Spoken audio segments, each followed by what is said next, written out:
ఎందుకంటే ఇంద్రియాలని దేవతలే నడుపుతారు. ఏది ఎంతకాలం నడపాలో దేవత కాలం బట్టి శివాజ్ఞతో పనిచేస్తుంది. అని ఈశ్వరుడు అంటే ఎవరు అనుకున్నా ప్రథమో దైవ్యోభిషక్, ఆయన దేవతలకే గొప్ప మొదటివాడు. యో దేవానాం ప్రథమ పురస్తాత్ అని వేదమే చెప్తుంది. అందుకే ఆయన పేరు ప్రథమ.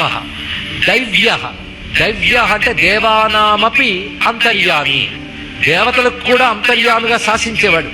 అందుకే మమ్మల్ని ఆయనే శాసించాడు. కాబట్టి మేము అలా వచ్చామయ్యా అని అడిగాడు. కనుక నువ్వే శివభక్తులు, మేము శివభక్తులమే.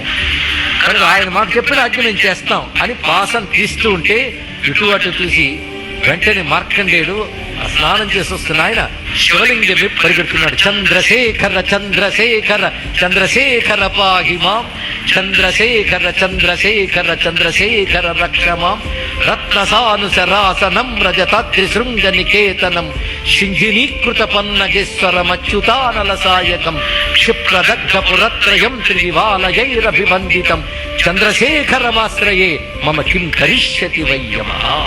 నేను చంద్రశేఖరుణ్ణి ఆశ్రయించాను, నన్ను యముడేం చేస్తాడు అని చిన్నగా వెళ్ళి ఆ మహాలింగాన్ని గట్టిగా కౌగిలించుకున్నాడు. ఇక్కడికి వచ్చి పాశం ప్రయోగిస్తున్నాడు. ఆ పాశం ప్రయోగిస్తూ ఉంటే ఒక్కసారి శివలింగంలోంచి శివుడు పార్వతీ సహితుడై ప్రత్యక్షమయ్యాడు.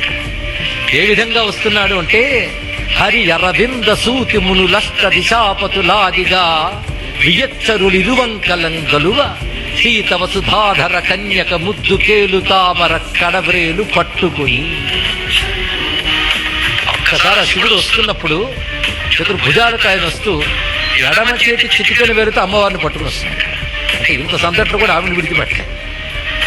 ఆ వెనకాల దేవతల హరహర మహాదేవ జయ జయ మహాదేవ అని వాళ్ళు వస్తున్నారు.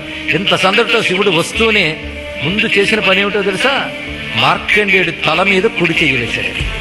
అంటే వీడు నావాడు అని ముందు చెయ్యి వేసి దాని ఎడమ పాదం మీద కాపు తన్నాడు యముడిని. యముడు అంత దూరం వెళ్ళి పడ్డాడు, మరణించాడు. అందరికీ మరణాలు ఇచ్చేవాడికి మరణం ఇచ్చాడు ఈయన అని. యముడికి యముడు ఎవడయ్యా అంటే శివుడే తెలుసు.